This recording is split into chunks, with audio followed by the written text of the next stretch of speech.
When forming your work cooperative, you have a lot of important decisions to make. From bylaws decisions to if you want a board of directors to legal filing type, and the list goes on and on. One of the most important things that you need to decide is how do you structure your worker cooperative? Do you want a more rigid hierarchical structure or something where there are zero managers and everyone puts in equal effort? Hi everyone, I'm here today to discuss 3 different examples of structuring your worker cooperative. The first structure we're discussing is what I call the pure horizontal structure. This is what pure unfettered workplace democracy is. No bosses, no managers, everyone does what they can and assists one another with responsibilities as the cooperative runs its day-to-day business. This works well in things like grocery store cooperatives where most of the responsibilities are shared and a chain of command is often not necessary. There's a problem one might run into with pure horizontal cooperatives. What if workers aren't doing the work they need to do? What if people are possibly slacking in their job? How are you going to hold your workers accountable if there are no managers getting people to work the register and there are customers waiting and if you're losing business? Yes, we want workplace democracy, but do you have to gather every single one of your coworkers to vote on removing the slacker from their position? Sometimes you need a little bit of a direction, but if you need to gather all the workers in order to get one worker to do their position via a vote, what if that won't happen for another month and you go out of business before then?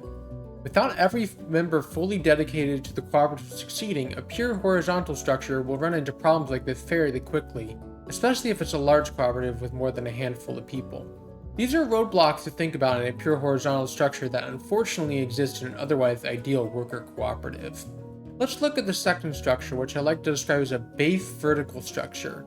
This takes a more traditional form where the elected board of directors appoints a senior director, and the senior director appoints managers who manage the workers. The difference between a base vertical cooperative and a capitalist corporation is that the workers elect the board of directors, not a shareholder. There is no ability for a billionaire to buy up all the cooperative shares and solely control the cooperative. This happens sometimes in capitalist corporations, which is often why they sometimes fail. It's still one worker, one vote. So if you hate the people appointed, organize your coworkers and vote in a better senior director. This cooperative structure works better in very large-scale operations to maintain order under a cooperative of hundreds of members who need direction. However, there is still the yearning for more workplace democracy, especially when there is corruption happening from within the work cooperative. I'll be talking more about preventing and fighting against corruption in your cooperative in another video, which should help you choose if you decide to go with a base vertical structure or not. The last structure we're going to look at is what I like to call the base horizontal structure. This means the vast majority of the cooperative is structured so that there are no bosses, just like the pure horizontal structure, with the exception of a few managers who are assigned a few responsibilities such as the right to give work assignments to the workers of the cooperative. The managers are either voted in by the workers themselves or the elected board of directors can appoint and remove management responsibilities. That way there's accountability of the management in a very democratic workplace while still allowing for a chain of command if there are issues or responsibilities that need to be handled that the workers of the cooperative do not need to be bothered with.